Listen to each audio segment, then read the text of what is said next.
Keep it going for Stuart, you guys.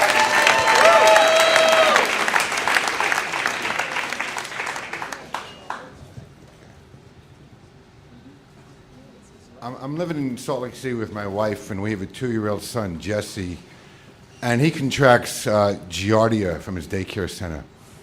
Now, if you don't know it, Giardia is an intestinal bug that causes turbulent diarrhea. And we do our best efforts to convince ourselves that we're going to be not getting this. We take preventative methods, and we think we're not going to get it, but so we thought.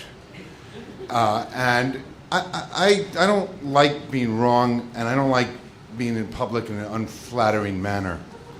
And it turned out that I suffered in both counts. I take a day off from work to go skiing at Snowbird, a local resort. And I like Snowbird because it's got a cable car, a tram. And it gets you up to the top of the mountain really quickly. It's beautiful.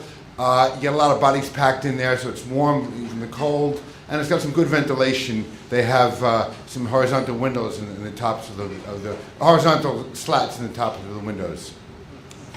What my son Jesse failed to tell me was that was the initial symptoms of Giardia, and like 30 years later, I still hold this against him.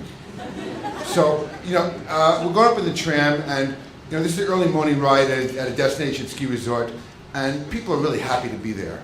It's beautiful, and in this tram there's just a lot of just good-natured chatter. They're talking about the ski conditions, the snow conditions. They're talking about the weather. They're just really in a good mood, and I'm feeling like this tram ride is taking longer than it should. I'm also feeling like I'm carrying a balloon inside me. It's getting bigger and bigger, and I realize it's not due to the change in the air pressure. And that's when I discovered that these initial symptoms of Giardia are like, bad wind, extreme flatulence, fart city. And I decide that I have to, unclench myself just for some relief.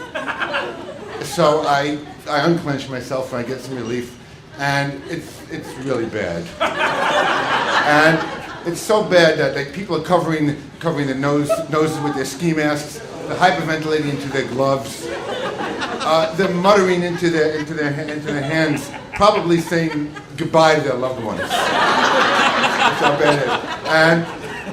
And then the chatter takes a more sinister tone, and people start saying, who cut the cheese? Who ate the bad beans last night?